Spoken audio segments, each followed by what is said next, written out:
예전에 우리나라가 일제하에 있을 때 양쪽 중간에 일반 평민들이었지만은 한쪽에는 광복을 위하여 싸우는 격렬한 조직이 있었고, 또 한쪽은 또 그와는 반대로 일본 쪽이 붙어서 살 길을 찾는 사람들이 있었습니다. 그래서 일본과도 싸움이지만 이 두 집단은 같은 민족이지만은 일제 치하에서 어울릴 수 없는, 서로를 미워하고 증오하고 싸우는 그런 사이였습니다. 근데 예수님 당시도 로마의 지배하에서 이런 집단들이 있었습니다. 어떤 집단은 로마에 대항하여 광복을 꿈꾸는 열심당원들이 있었습니다. 그 열심당을 조직해서 로마의 지배에 격렬하게 저항하며 광복을 원했죠. 또 어떤 유대인들은 로마의 수하에서 동족의 피를 빨며 살았습니다. 이 둘은 로마의 치하에 있으면서 같은 민족이지만은 서로를 증오하고 하나가 될 수가 없었습니다. 그래서 지난주 말씀에서 보았던 것처럼 지난주에 세리, 레위, 마태에 대해서 보았는데 예수님이 마태의 집에서, 세관원 마태의 집에서 민족들의 그 세금을 수탈했던 마태의 집에서 식사를 함께한 것 때문에 세리나 죄인과 같은 자들과 예수님이 어울린다고 이제 비난을 받은 것이죠. 그때 우리가 지난주 말씀에서 유명한 말씀 우리가 나눴죠. 나는 의인을 부르러 온 것이 아니요 죄인을 부르러 왔노라, 이렇게 나눴습니다. 그런데 이 두 그룹의 사람들이 예수님이 부르신 이 제자 그룹 속에도 이 두 양쪽 그룹이 다 섞여 있었습니다. 예수님의 제자들 중에도 이들이 다 함께 들어와 있었습니다. 이 제자 그룹 속에 이스라엘의 광복을 위한 열심당 출신이 시몬이 들어와 있었고, 그리고 오늘 본문 우리가 누가복음을 잠깐 강의를 멈추고 마태복음을 오늘 보고 있는데, 마태는 세리로서 로마를 위해 세금을 징수하는 열심당들이 가장 증오하는 대상이었습니다. 그런데 이 마태가 또 제자로 부름받아서 이 그룹 속에 들어왔습니다. 그래서 마태와 시몬, 열심당과 이 세관원, 이 같은 무리 속에 속하던 것이죠. 이러므로 인해서 자칫 이 예수 그리스도가 모집한 이 제자 집단이 전속하는데 큰 장애 요소가 될 수도 있습니다. 이 외에도 다른 제자들은 마태와는 좀 달랐습니다.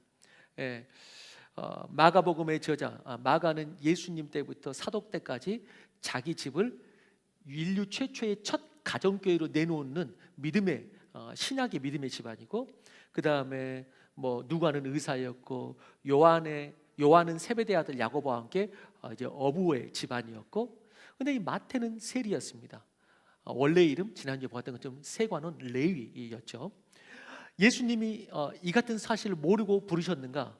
예수님은 당연히 아셨고 오히려 의도적으로 마태도 부르시고 시몬도 부르셨습니다. 그리고 그 어느 쪽에서 이 두 집단은 그 어느 쪽에서도 하나를 이룰 수가 없습니다. 오히려 미워했으면 미워했지. 주님, 그런데 이 두 집단을 다 부르셔서 자기의 제자 그룹으로 세팅하시고, 주님께서는 이 둘을 주님 안에서 하나가 되게 하셨고, 그리고 주님 안에서 하나가 되게 하시는 이유는 각자가 원하는 나라를 세우기 위해서가 아니고 하나님의 나라 안에서 하나님의 나라를 세우기 위해서 이 둘을 하나로 이제 이루게 하신 것이죠. 특별히 마태에게는 이 예수님 안에서 경험한 이 하나님의 나라가 더 다가왔을 것입니다. 왜? 마태는 사실 로마 사람도 아니지만 로마의 비로부터 살고, 그 다음에 자기 민족에게는 미움을 받고, 그러면서 그 중간에서 어디에서 속하지 못하는, 정말 다만 살아보기 위해서 물질을 택한 그런 사람이죠. 그런데 마태가 예수님 안에 있으면서 그 모든 부류의 사람들이 하나의 공동체로 하나님의 나라의 어떤 그 모델로 이렇게 있는 것을 보면서 그 누구보다도 마태에게는 예수님 안에서 경험한 이 하나님의 나라가 더 다가왔을 것입니다. 그래서 각 복음서마다, 공관복음 이 4개 중에서 각 복음서마다 이제 예수님의 일생을 다루고는 있지만은 주제와 초점은 조금씩 다른데, 마태복음은 어떤 주제와 초점이 있냐? 마태복음에는 왕 대신 메시아, 여기에 초점이 있고, 왕 대신 메시아이기 때문에 그 왕 대신 메시아가 이루시는 하나님의 나라, 이게 마태복음의 초점입니다. 그래서 왕으로서 오신 예수, 그 예수가 다스리는 하나님의 나라, 그래서 왕, 그리고 그 왕이 다스리는 하나님의 나라, 이게 마태복음의 초점입니다. 마태가 예수님을 만나면서, 그게 초점이라는 말은 마태가 예수님을 만나면서 그 어느 나라에도 끼지 못하고 거기서 살면서 하나님의 나라를 경험하면서 이 나라야말로 진짜 우리가 속해야 될 나라였구나 라는 것을 알고 이제 그것을 이야기하는 것이죠. 그래서 다른 복음서에는 없고 마태복음에만 나오는 독특한 단어가 있습니다. 다른 복음서에는 없고 마태복음에만 나오는 단어, 여러분들이 의아해할지도 모릅니다.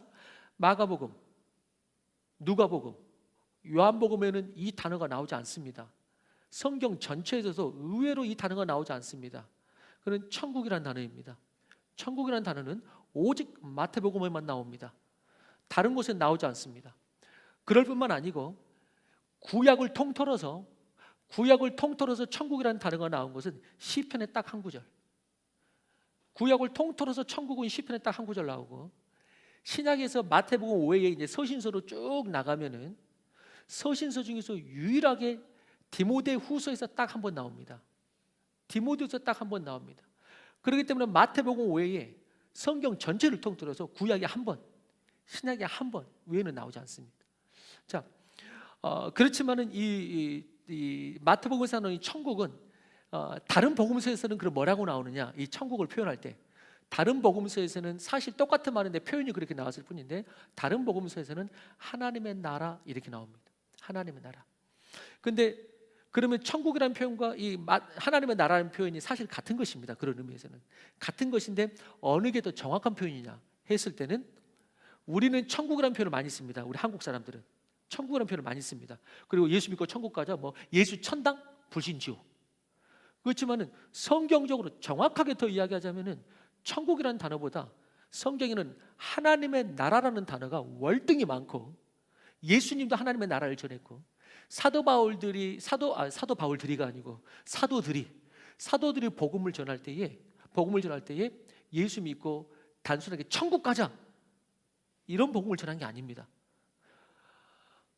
사도들이 복음을 전할 때는 하나님의 나라를 전했습니다. 우리가 하나님의 나라를 이루어야 된다.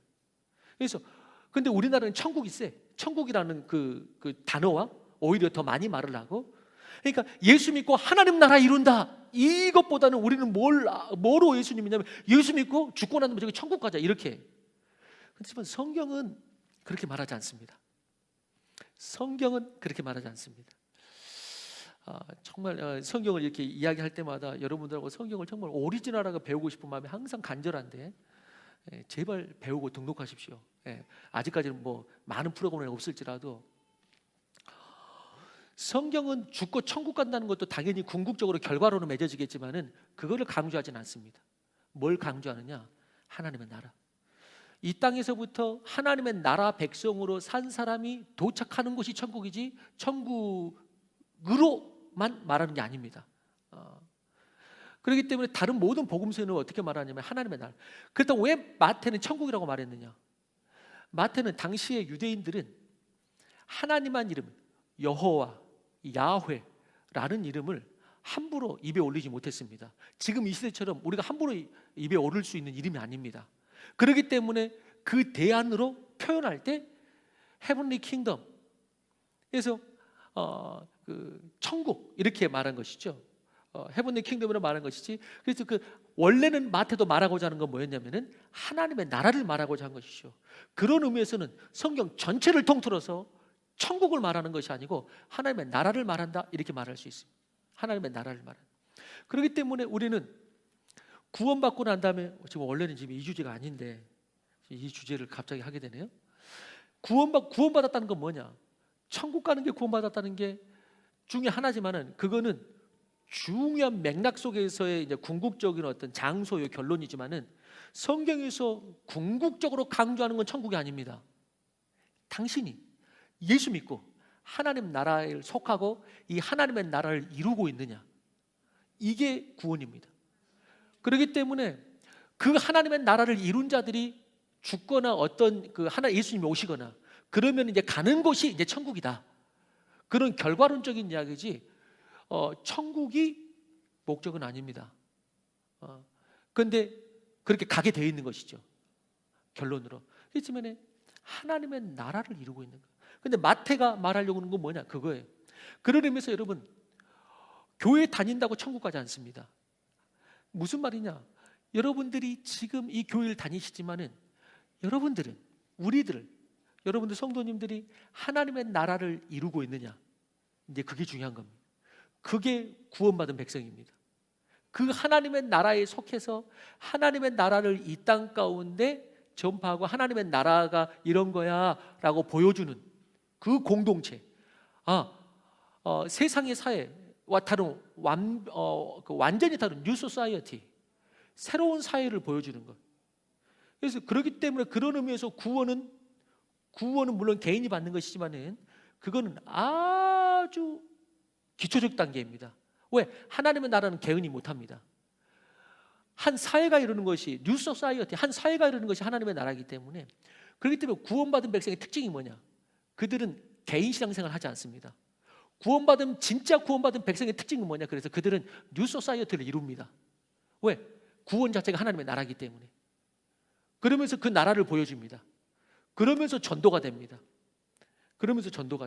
자, 그래서 이제 넘어가서 마태복음에서요, 마태가 그 하나님 나라를 집중합니다. 그러면서 마태복음에만 나오는 표현이 천국이고, 그럼 마태복음에서 이제 비유를 말할 때에 마태복음만 한 8번 정도 이 표현을 하면서 비유를 계속 말하는데, 그게 뭐냐면은 마태복음에 천국은 마치 이런 표현이 많이 나옵니다. 천국은 마치, 자, 이런 것이죠. 천국은 마치 밭에 감추인 보화와 같으니, 천국은 마치 겨자씨 하나과 같으니, 천국은 마치 혼인잔치를 베푸는 어떤 임금과 같으니, 그러면서 하나님이 다스리는 왕국에 대해서 마태복음 계속 천국은 마치 하나님 나라는 이런 것이다, 하나님의 나라는 이런 것이다, 이걸 계속 증거합니다. 이 하나님 나라를 이룰 자는 예수를 믿으라, 이렇게 나오는 것입니다.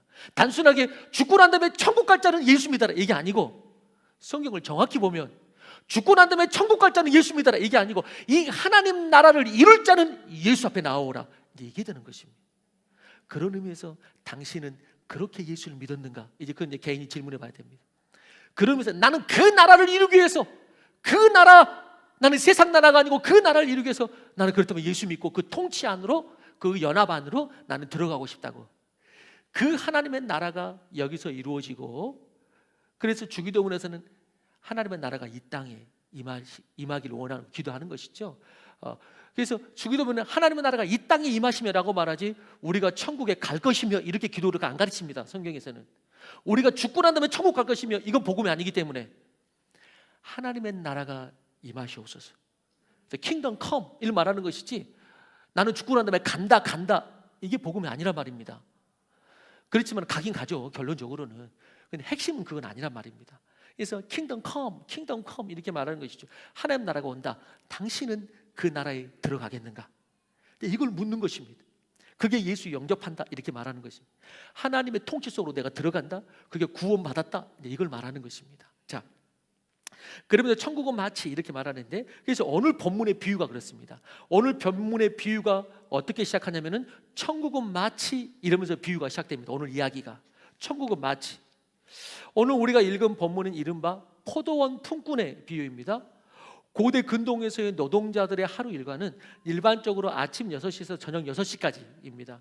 이 이야기에서 한 주인이 등장하는데, 그도 이른 아침 시장으로 가서 사람을 인력시장에서 구합니다. 그리고 오전 9시에 다시 장터에 나가서 사람을 구하고, 12시에 나가고, 오후 3시에 나가고, 계속해서 사람을 구해옵니다. 그런데 오늘 본문에서 가장 주인의 은혜를 입은 사람은 뭐니 해도 오후 5시에 주인의 부름을 받은 사람입니다. 오후 5시는 하루가 이제 끝나려는 시각이고, 당시에 6시까지 노동자들이 일했기 때문에 이제 1시간밖에 남지 않았습니다. 여러분, 그런데 그를 불렀습니다. 이 일꾼은, 오늘 이 마지막 오후 5시에 부름받은 일꾼은 일꾼들 중에서도 누구도 써주지 않는 어떤 결함이 있거나 약해 보이는 사람들이었을 것입니다. 우리가 인력시장에 가도 인력들을 구하면 새벽에 가장 건강하고 그런 사람을 구하고, 가장 약하고 뭐가 아프다든가 너무 힘이 없다거나 이러면 안 구하는 것이죠. 그래서 오늘 본문에서 주인이 너희는 이 시간이 되도록 왜 여기 있느냐라고 말했을 때 7절에 그들이 이렇게 이야기합니다. 같이 한번 읽어보겠습니다. 7절입니다. 시작. 이르되 우리를 품꾼으로 쓰는 이가 없음이니이다. 이르되 너희들 포도원에 들어가라 하시니라. 너희도 포도원에 들어가라 하시니라. 그들은 말합니다. 이르되 나를 품꾼으로 쓰는 이가 없습니다. 이 말은 무슨 말입니까? 품꾼으로 쓸 역량도 안 되고 힘에 뭔가 결함이 있는 것입니다. 지금 품꾼으로 쓰는 이가 없습니다. 아무도 그들을 쓰는 사람이 없습니다. 그리고 하루해가 다 져가고 이제는 빈손으로 집으로 들어가야 하는 걱정으로 오후 5시인데도 그들은 거기에 있습니다. 어쩌면 딱히 갈 곳도 없었기에 있을 수도 있고 1시간이라도 일할 수 있을까 하여 있었을 수도 있습니다. 그들은 품꾼으로 쓰는 이가 없다는 것은 여러분 그 스스로가 느낄 때 얼마나 큰 상실감과 아픔입니까? 여러분 우리 인생에서 나를 누구도 필요로 하지 않는다. 그게 얼마나 아픔인지 모릅니다. 왜 청년들이 자살합니까? 때로는 배울 만큼 배우고 학비도 대학교 졸업할 때까지 많이 투자했는데 자격증도 땄는데 그런데 아무리 해도 자기가 일할 곳이 없단 말이죠. 실업자들이 청년 실업자가 너무나 많단 말이죠. 자기를 필요하는 데가 없어. 그러니까 청년들이 낭망하는 것이죠. 젊은이 자살률이 세계 최고란 말이죠. 젊은이 자살률이 세계 최고예요. 왜? 그들을 필요하는 데가 그 열정적으로 파릇파릇하게 일할 그때에 그 누구도 자기를 필요로 하지 않는다. 얼마나 큰 아픔이고 슬픔이고 낭망함입니까? 여러분 그런데 우리 인생에서 때로는 그럴 때가 있습니다. 아무도 나를 필요로 하지 않는다. 얼마나 인생이 무기력하고 낭망이 됩니까? 아무도 나를 도울 리가 없고 그리고 이 방법 아니면 뭐 저기 가면 되지 뭐 이 방법 아니어도 나는 먹고 살 거 많은데 이런 게 아니고 다른 어떤 방법이 없어서 그 자리에 있을 수밖에 없는 그 사람, 다른 어떤 방법이 없어서 자리에 있을 수밖에 없는 그 사람, 때로는 우리 가운데 그럴 때가 있습니다. 이것 아니면 이거고 이것 얼마든지 나는 있을 수 있다가 아니고 다른 방법이 없어서 기다릴 수밖에 없는 그 심정, 그럴 때가 있는 것입니다. 인생이 그럴 때가 있어요. 여러분 오늘 품꾼은 그래서 오후 5시까지 그래도 희망을 버리지 않고 기다리고 있었습니다. 다른 품꾼도 있었겠죠. 근데 다른 품꾼들은 이미 돌아갔습니다. 오늘은 공쳤다고 낭망하고 떠났습니다. 그렇지만은 이 품꾼은 소망을 잃지 않고 어쩌면은 다른 방법이 없기 때문에 기다릴 수밖에 없는, 여러분 그래서 예수님을 만나는, 예수님 만날 때 중요한 그 은혜 중에 하나가 뭐냐면은 인간적으로 볼 때는 고난이겠지만 은혜 중에 하나는 내가 다른 것을 의지할 것이 없을 때 그때 예수님을 만나는 오히려 큰 은혜와 축복이 될 수가 있는 것입니다. 그러니까 이렇게 우리가 예배를 드리면서도 꼭 예배 안 드리고 꼭 예수님 아니어도 뭐 나는 먹고 살 수 있고 나는 뭐 충분히 뭐 특별히 당장 어려움이 생기는 것도 아니고 그러니까 뭐 오늘 하루 예배에 빠져도 뭐 당장 일이 있는 것도 아니고, 근데 이 품꾼은 그렇지 않았습니다. 내가 이 자리를 벗어나면 다른 방법이 없다. 그렇기 때문에 이게 은혜인 것입니다. 저는 여러분들이 이런 상태가 되기 전에 은혜를 알면 더욱 좋겠지만 이런 상태 가운데서 은혜를 받는 것도 또 은혜이겠지만은 그렇지만 하나님께서 축복하시고 복 주실 때 주님을 알기를 주 이름으로 축원합니다. 그게 은혜예요. 그게 은혜. 자, 여러분 본문에 나오는 품꾼은 오후 5시에 예수님을 만나게 되었고 일을 하고 품삯을 받고 가족에게로 돌아갔습니다. 여러분 삶의 크고 작은 많은 일들을 풀어갈 때, 특별히 어려운 시기를 만날 때 여러분 우리 가운데 필요한 게 뭡니까? 인내 가운데, 여러분 낭망하지 말고 인내 가운데 주님을 바라보며 소망을 끝까지 품기를 주의 이름으로 축원하는 것입니다. 그게 믿음의 사람입니다. 그래서 소망이란 뭔가요? 소망이란 그런 것이죠. 지금 당장 소망스러운 일들이 엄청 일어나고 이건 아닐지라도 소망, 믿음의 사람이 소망을 품는다는 것은 어려울 때마다 미래의 어느 축복의 시점에서 주님과 함께 오늘을 바라보는 것이죠. 미래의 어느 축복의 시점에서 주님과 함께 오늘을 바라보는 것. 오늘만 바라볼 때는 소망이 없지만은 주님과 함께 미래의 시점에서 오늘을 바라볼 때, 여러분 그때 우리는 소망을 우리는 다시 한번 붙들 수가 있는 것이죠. 여러분들 중에 지금 힘든 일을 지나고 있는 분이 계십니까? 여러분 소망을 품으십시오. 어떻게?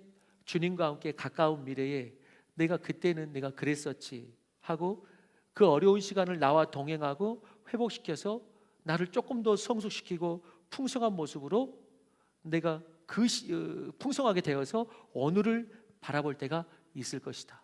이런 그 소망이 우리 가운데 있는 것입니다. 그 소망이 믿음의 사람이에요. 그러니 스스로 정죄하거나 낭망하기보다 끝까지 하나님의 은혜로 내일을 바라보시기를 주의 이름으로 축원하는 것입니다. 그게 믿음의 사람들의 내일을 바라보는 시선이에요. 세상의 십자가는 죽음이 끝이지만 예수님의 십자가는 당장은 죽음처럼 보여도 부활의 결론이 있음을 믿는 것입니다. 그게 그리스도인이에요. 1622년 9월 24일 스페인의 대형 범선 아토차호는 26척의 범선과 함께 서인도 제도를 출발해서 스페인의 세비야로 향했습니다. 그러나 이틀 후인 9월 26일 아토차호는 강력한 허리케인을 만나게 되고 동반 운항 중이던 마르가리타호와 함께 카리브해에 침몰하게 됩니다. 선원 212명과 승객 48명이 수장되었고 현 시가로 수십억 달러치로 추정되는 금, 은, 에메랄드가 카리브해의 푸른 바닷속으로 가라앉았다는 기록을 미국의 다이버 메일 피셔가 발견하게 됩니다. 그리고 그 미국의 다이버 메일 피셔는 그 기록을 발견하고 인류 역사상 최대 규모의 해저 발굴팀을 구성합니다. 그래서 이 메일 피셔 이 보물 탐사팀은 1969년부터 이제 탐사를 시작하는데 매해 6,000번 이상이라는 경이로운 탐사 횟수를 기록하면서 대규모 이 바닷속에 있는 발굴 작업을 벌였습니다. 그런데 1년이 지납니다. 아무것도 발견 못합니다. 5년이 지납니다. 아무것도 없습니다. 10년이 지나도 파고 또 파도 발견을 못합니다. 시간이 길어지니까 돈을 빌려 쓴 사람들이 그 팀을 구성하는 데 투자했던 사람들이 돈을 내놓으라고 독촉하고, 그리고 그 탐사 도중에 자신의 큰아들과 며느리를 해난 사고로 잃게 됩니다. 그 외에도 인명사고와 갖가지 난관이 생깁니다. 그리고 주변에서는 10년 했으니까 이제 포기하라고, 빚더미에 이미 앉았다고 그렇게 이야기하게 되죠. 그러나 멜 피셔는 보물 탐사선 갑판 위에 이런 글을 새겨서 딱 걸어놓고 매일 일어날 때마다 어제는 못 발견했지만 오늘 다시 일어나면서 이 글을 읽고 외치면서 하루를 시작합니다. 그 배 갑판에다가 써놓은 이 글이 뭐냐? 오늘이 바로 그날이다. 이 써놓은 거예요. 오늘이 바로 그날이다. 어제 못 찾았지만 오늘 일어나면 다시 오늘이 바로 그날이다 라고 하는 것입니다. 마치 그리고 난 다음에 1985년, 그러니까 10년이 지나고 5년이 지나도 아무 일도 없습니다. 그리고 16년이 되었을 때 멜 피셔는 해저의 모래바닥에 박혀있는 아토차호를 발견하게 되고 보물 수십억 달러어치를 인양하는 데 성공하고, 이후 보물 발굴 작업은 멜 피셔가 사망한 뒤에도 여전히 계속해서 그 가족에게 승계가 돼서 하고, 그 보물들을 가지고 이렇게 박물관을 세우기도 하고, 그래서 그런 보물을 발견하게 됩니다. 여러분, 오늘이 바로 그날이다. 마치 이 오후 5시에 이 풍근처럼 9시에도 12시에도 3시에도 소망이 없었지만은 오후 5시에도 지금이라도 있을 수 있다. 지금이라도 내가 일할 수 있다. 지금이라도 주님께서 나를 부르실 수 있다 라는 마음으로 그 자리에 있는 것입니다. 이게 믿음의 사람이요, 이게 이런 마음이 인생 가운데서 꼭 필요합니다. 나는 그동안에 필요한 적이 없었는데요. 그러면 여러분 인생 가운데 필요할 때가 분명히 옵니다. 분명히 옵니다. 여러분, 이렇게 포기할 수 없는 소망을 끝까지 가질 수 있는 이유가 뭐냐? 그렇다면 우리가 이렇게 포기할 수 없는 이유를 끝까지 소망을 갖는 이유는 뭐냐? 본문에서 5시까지 기다리던 종보다 더 중요한 사실이 뭐냐? 그거는 오후 5시인데도 사람을 찾아 나서는 주님의 은혜 때문에 우리는 소망을 품게 되는 것입니다. 오후 5시인데도 사람을 찾아 나서는 주님의 은혜 때문에, 그게 더 중요한 사실이죠. 끝까지 찾으시는 하나님과 있기 때문에 끝까지 기다리고 소망할 수 있는 것입니다. 구원의 은혜라는 것이 마치 그런 것입니다. 끝까지 포기하지 않는 그리스도의 사랑이 우리를 찾아내시는 겁니다. 우리를 찾아내시는 거예요. 자, 요한복음 13장 1절 같이 한번 읽어보겠습니다. 시작. 유월절 전에 예수께서 자기가 세상을 떠나 아버지께로 돌아가실 때가 이른 줄 아시고 세상에 있는 자기 사람들을 사랑하시되 끝까지 사랑하시느냐. 예, 끝까지 사랑하시는 그 사랑, 끝까지 포기하시는 그 사랑입니다. 그 사랑을 일컬어서, 그 은혜를 일컬어서 오늘 본문의 비교해서 말하면 그게 바로 오후 5시의 은혜다, 이렇게 말할 수 있습니다. 오후 5시의 은혜, PM5. 여러분, 어떤 상황에서도 포기하지 말고 끝까지 주님을 붙드시기를 주님의 이름으로 축원합니다. 결정적인 은혜는 때로는 초반부터 임하는 것이 아니고 결정적인 은혜는 끝에서 임하는 것입니다. 승부는 중간에 나는 게 아닙니다, 여러분. 승부는 끝에 나는 것이지 중간에 나는 것이 아닙니다. 그렇기 때문에 주님과 함께 끝까지 달리는 것입니다. 기다리는 것입니다. 예수님을 만나기 전 제자 이 마태의 삶이 마치 오후 5시에 이 삶과 똑같았습니다. 살다 보니 로마에 붙어서 동족의 피를 빨아먹는 그 세관원이 되었습니다. 이스라엘의 종교 사회에서는 마태를 상종하지 못할 죄인으로 여겼고 그는 하나님의 구원에서 먼 자였습니다. 오후 5시에 풍군과 같았습니다. 그러나 예수님께서는 그의 집에 들어가시죠. 마태의 집에 들어가십니다. 오후 5시의 인생과 같은, 그 누구도 그를 찾지 않고 그 누구도 그를 필요치 않고 쓰지도 않고 관계치도 않는 그의 집에 예수님은 들어가셔서 그를 부르십니다. 제자로 진짜 일을 하자고 부르십니다. 진짜 일을 하자고. 여러분, 예수님은 그 집에 들어가셔서 그와 함께 잔치하고 이야기 나누시고, 우리가 지난주에 보았듯이 그때 옆에서 바리새인과 다른 종교인들은 제가 죄인의 집에 들어간다고 뭐라고 하죠. 그때 예수님께서 나는 그 의사는 병든 자에게 쓸모 있지 건강한 자에게 쓸모가 없다. 그래서 나는 죄인을 구하러 왔노라, 이렇게 말씀하시죠. 마태는 말하고 싶었던 것입니다. 뭐를? 하나님의 나라는 마치 이런 것이다 라고 말하고 싶은 것입니다. 자기 같은 사람이 하나님의 나라에 함께 연합할 수 있고 하나님의 나라에 동역할 수 있고 하나님의 나라를 이룰 수 있는, 이게 하나님의 나라다. 그거는 로마도 아니고 이스라엘도 아니다. 이스라엘은 정죄했고 로마는 나를 종처럼 여겼고 하나님의 나라는 이런 것이다 라고 마태는 그 누구보다 말한 것이죠. 이런 것입니다. 이스라엘 백성들은 앞에 홍해바다가 놓여 있습니다. 뒤에는 애국 군대가 몰려고 옵니다. 앞뒤로 모든 것이 막혀 있을 때 이제는 해가 저물어서 끝이라고 생각하는 그 시간이 바로 오후 5시인 것입니다. 그 상황이 바로 오후 5시예요. 이 결정적인 순간에 하나님께서는 오후 5시에 은혜를 내리십니다. 하나님의 은혜가 임하자, 오후 5시에 마지막 은혜가 임하자 물이 갈라지고 백성들이 그 길을, 구원의 길을 걷게 되는 것이죠. 십자가의 두 강도 사건이 오후 5시의 은혜입니다. 좌편 강도는 예수님을 욕했지만 우편 강도는 저를 기억해달라고 예수님께 자신의 영혼을 의탁하였습니다. 예수님은 그에게 네가 나와 함께 낙원에 있으라 하고 그에게 구원을 선포하셨습니다.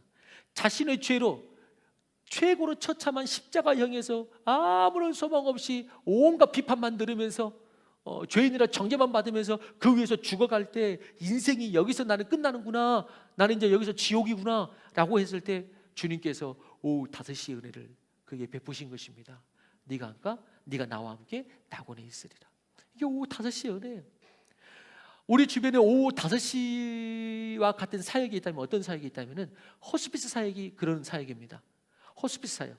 여러분, 호스피스 사역은 뭔가요? 생을 얼마 남겨두지 않는 암 환자나 병상에 있는 사람들을 돌보고 그들이 가는 마지막 길에 이제 예수님의 복음과 사랑을 나누면서 예수님의 영접하고 갈 수 있도록 그래서 이 호스피스 사역을 하죠.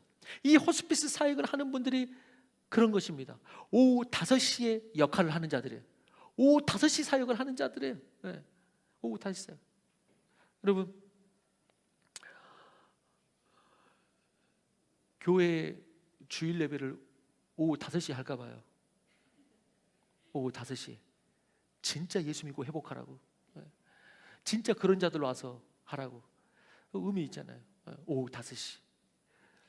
계속 제가 중간중간에 어떤 꽂히는 게 있으면 이런 걸 목장 이름으로 좀 하라고 제가 이렇게 아이들을 던져주는데, 좀 PM5 목장 이런 거 좀 하세요. PM5 목장 분가해가지고 말이죠. 여러분, 우리의 삶 가운데 오후 5시와 같은 때를 종종 맞이할 수가 있습니다. 그건 누구든지 맞이할 수가 있습니다. 여러분, 너무 자만하고 교만하지 마십시오. 한순간에 오후 5시가 임할 수 있습니다. 한순간에 임할 수 있습니다.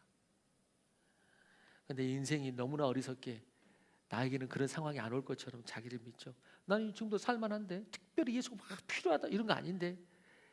여러분, 그렇지 않습니다. 인생이 그렇지가 않습니다. 어쩌면 그리고 지금 이 순간에 그런 오후 5시와 같은 시즌을 보낼 수도 있죠.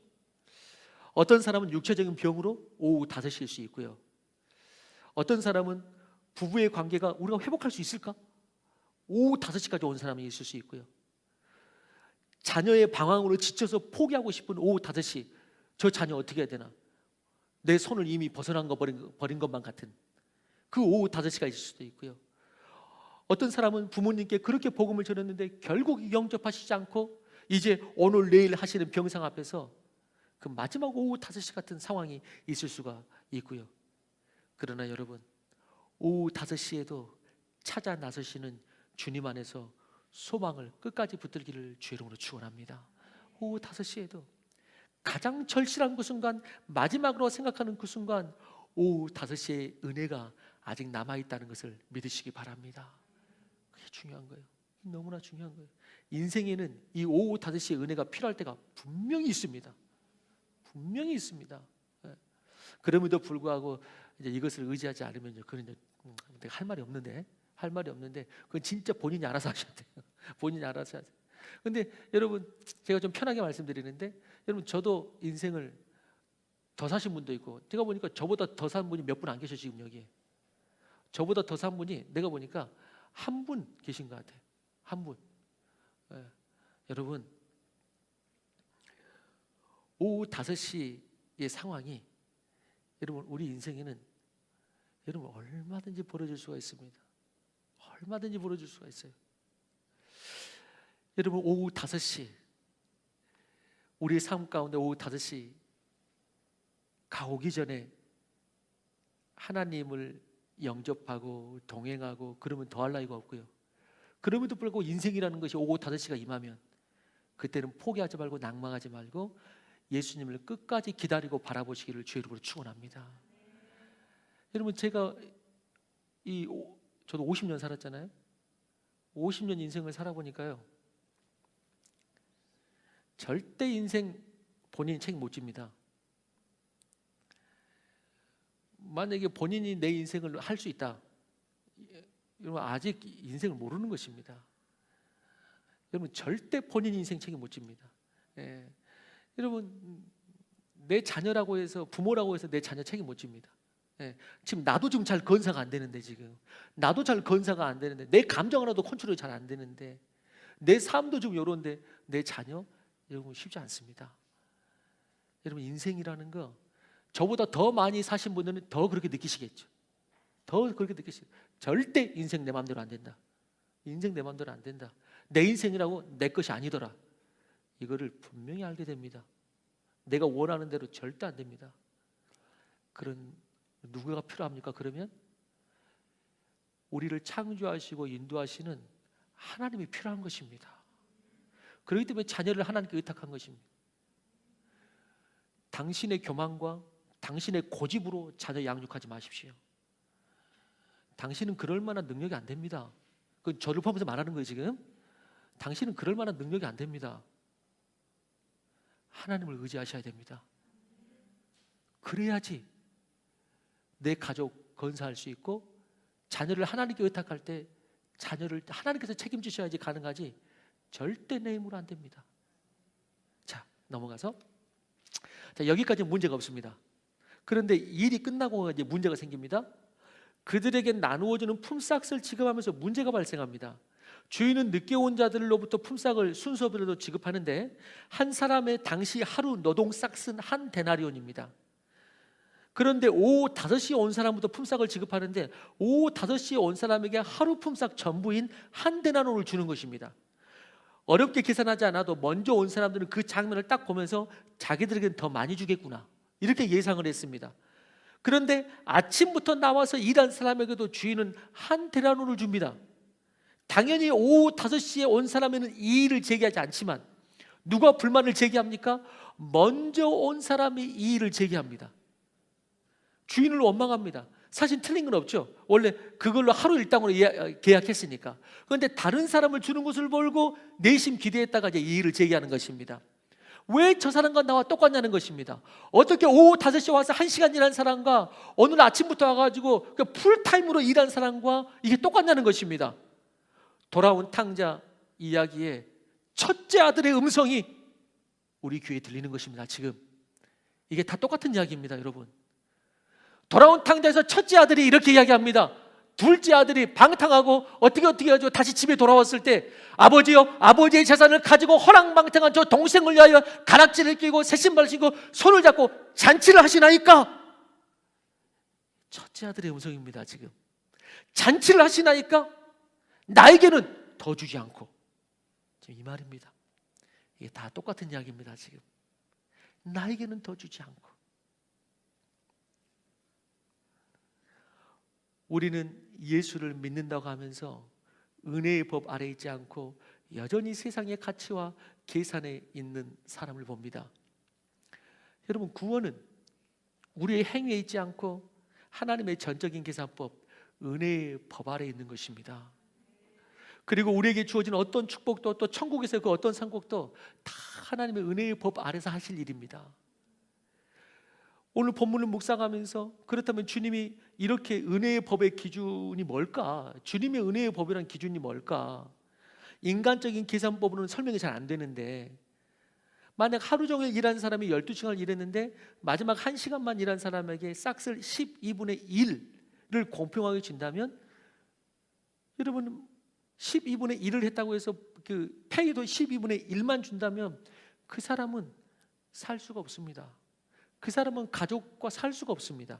그러나 하나님은, 하나님의 공평은 15분의 1을 주는 것이 아니고 그 사람이 살 수 있도록 하는 것입니다.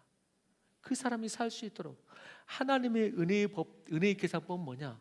그 영혼이 살 수 있도록 하는 것입니다. 그 영혼이 살 수 있도록. 주님께서는 오후 5시에 우리를 구원하셔서 이전의 모든 삶을 회복시켜 주신 것입니다. 이전의 모든 삶을. 그렇기 때문에 이 말씀을 드리는 것입니다. 하나님은 우리에게, 우리 모두에게 똑같은 은혜를 주셨습니다. 왜 제가 이 말씀을 드리느냐? 가끔 이야기하다 보면 어떤 분들은, 어떤 사람은 나는 은혜를 많이 받지 못했다고 이야기하는 분들이 계십니다.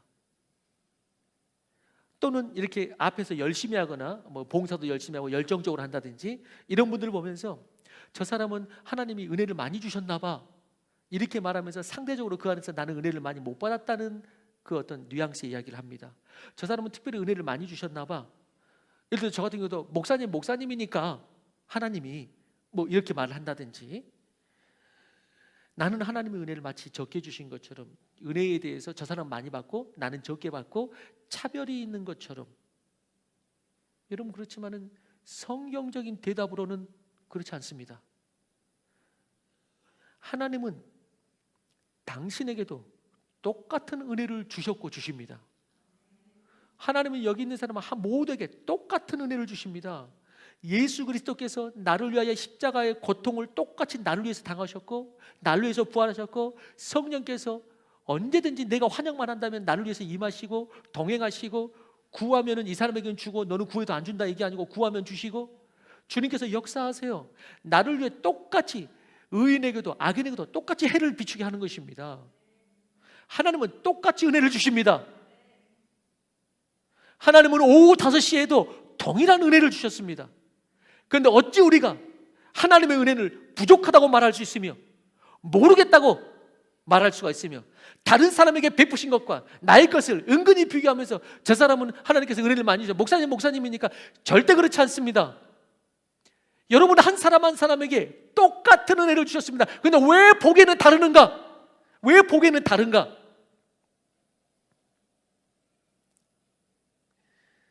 사실 우리에게는 더 많은 은혜가 필요한 것이 아니고, 더 큰 은혜가 필요한 것이 아니고, 이미 받은 은혜를 셀 줄 아는 믿음이 필요한 것입니다.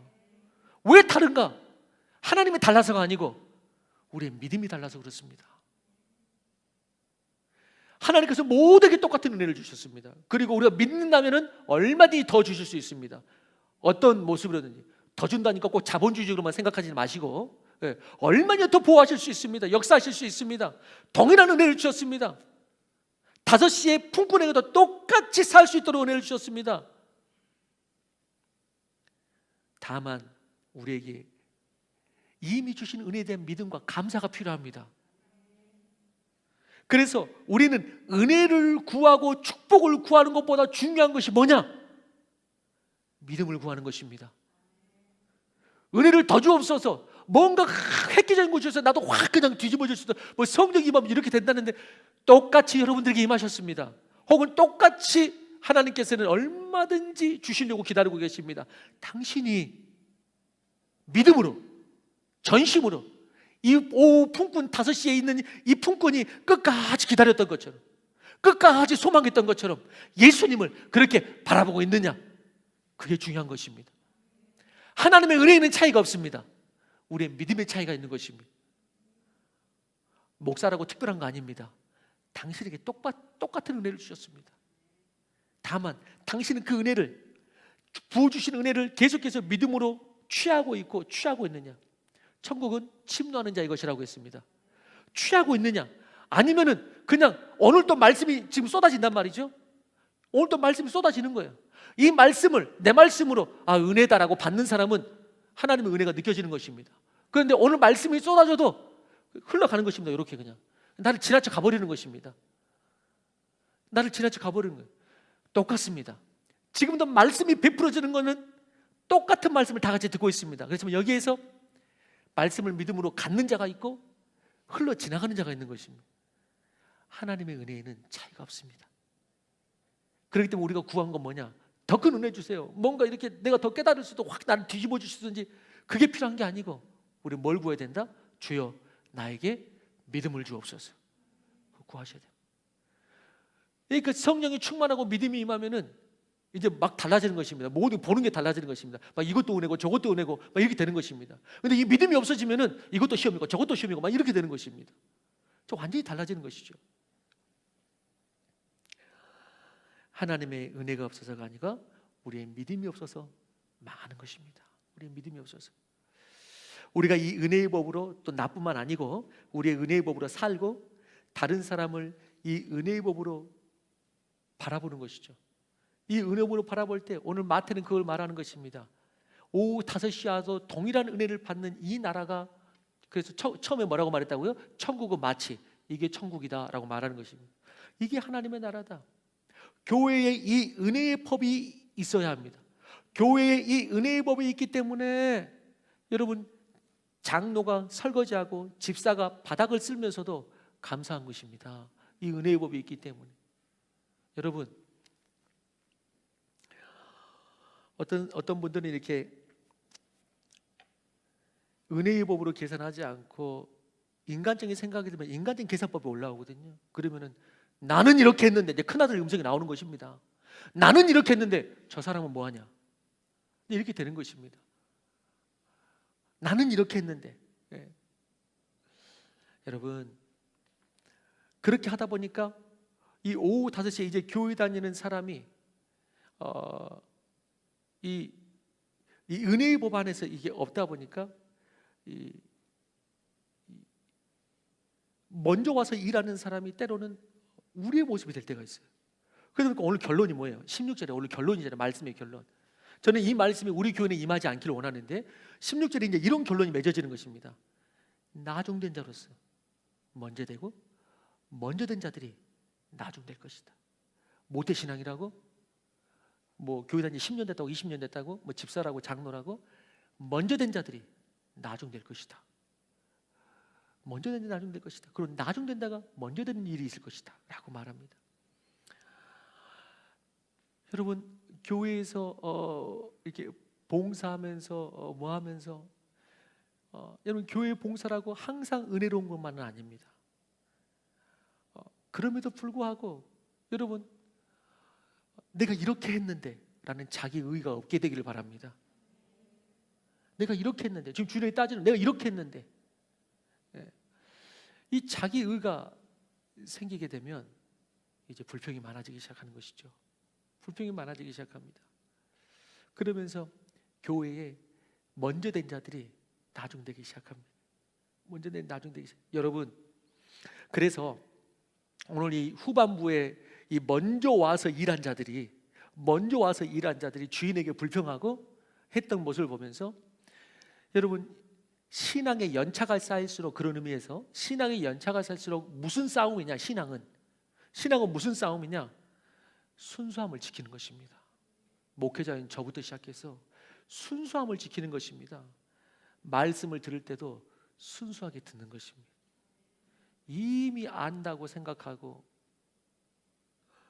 교회를 바라볼 때도 다 그런 거지 하면서 과거의 경험들로 오늘을 판단하고 다 똑같더라고 규정 지어버리고 과거의 틀에서 바라보는 것이 아니고, 여러분, 다시 순수함을 지키는 것입니다. 순수함을 지키는 것. 바울도 항상 그 싸움을 했습니다. 바울은 영적으로, 그리고 교회를 세운 어떤 공적으로도, 업적으로도 얼마든지 자랑할 수 있고 자신의 경험과 지식을 내세울 수 있는데, 바울이 끝까지 하나님의 기적과 영광을 볼 수 있었던 이유가 뭡니까?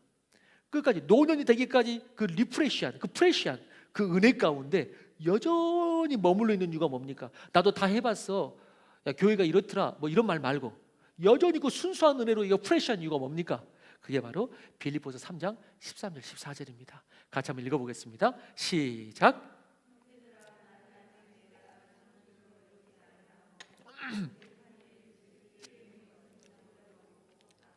것을 잡으려고 표대를 향하여 그리스도 예수 안에서 하나님이 위에서 부르신 부름의 상을 위하여 달려가노라.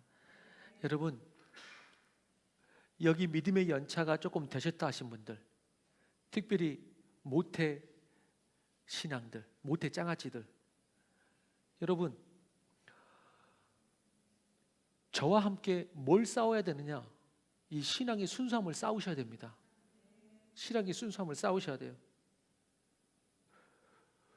교회 너무 깊이 빠지지 말라고, 교회 너무 많이 봉사하지 말라고, 그러면은 꼭 교회 봉사 무슨 일이 생긴다고,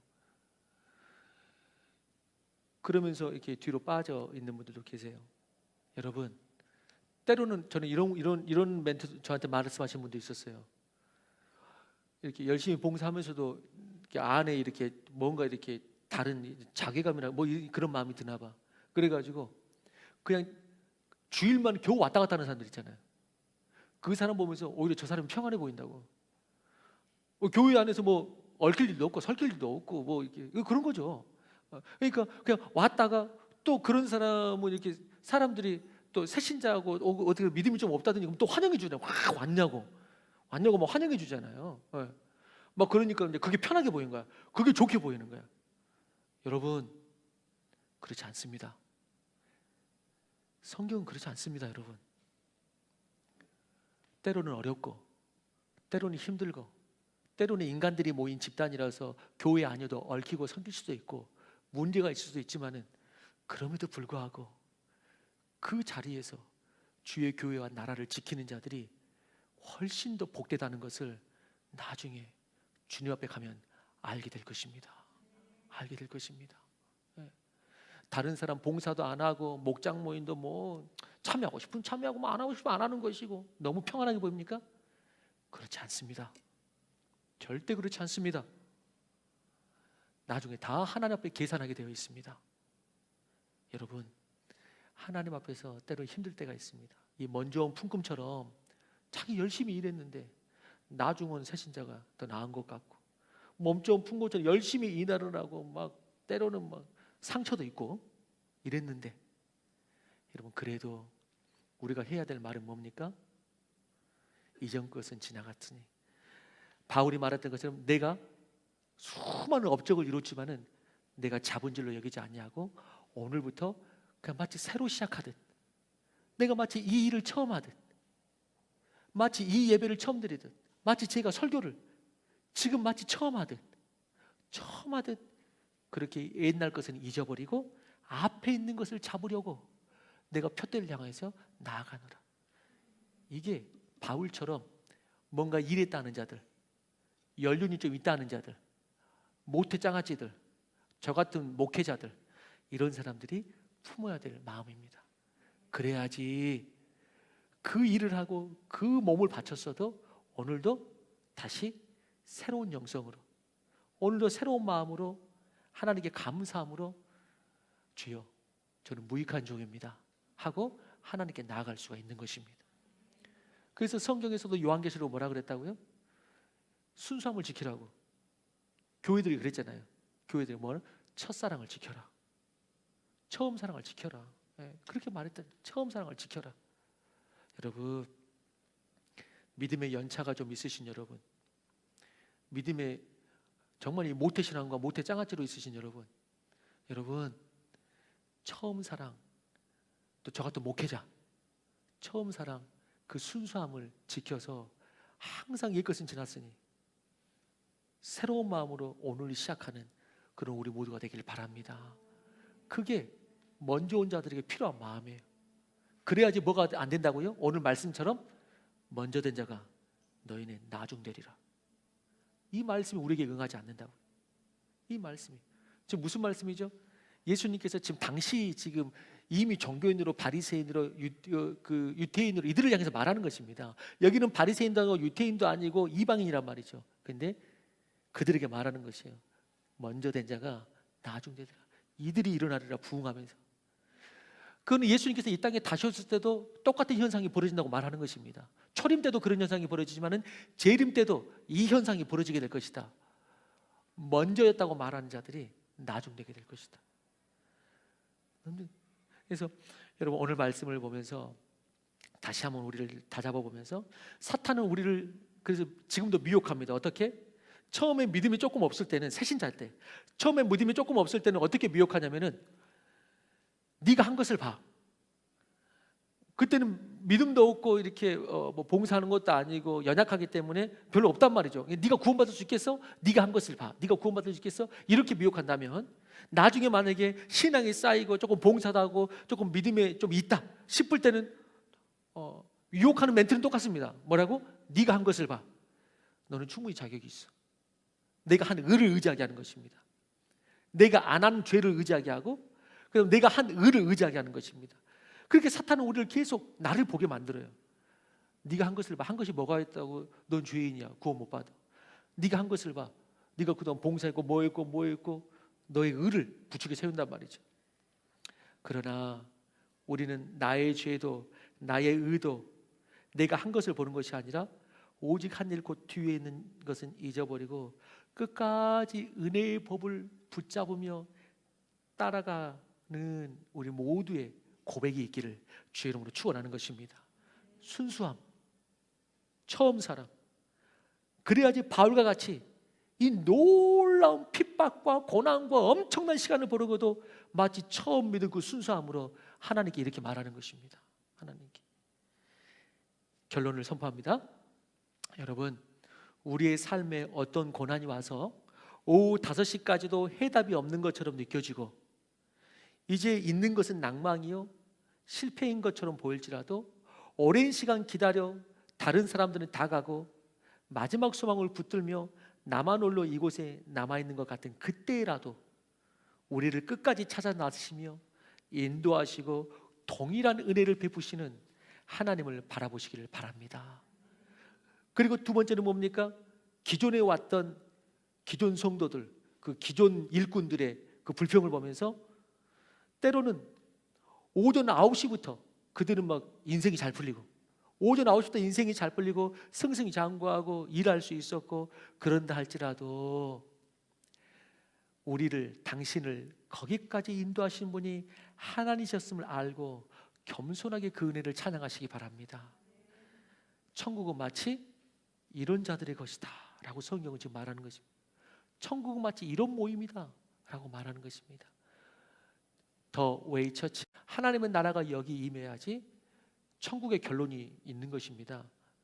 여기서 갑자기 천국 결론 나오는 게 아니고 하나님의 나라가 있을 때에 우리가 그 안에 있을 때에 그 하나님의 나라 백성들이 그대로 천국으로 연결되는 것입니다.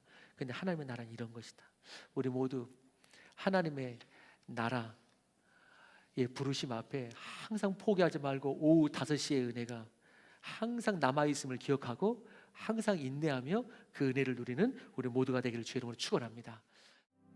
이제 항상 오후 5시의 은혜를 기억하고 또 그때뿐만 아니고 항상 먼저던 내가 나중되지 아니하고 하나님의 은혜에 항상 맨 앞자리에 먼저 된 자들이 다 되기를 원하는 사랑하는 성도들의 머리 위에 각 가정 위에 하나님의 크신 사랑과 예수 그리스도의 은혜와 성령님의 동행하심이 영원토록 함께 하시기를 간절히 축원하옵나이다.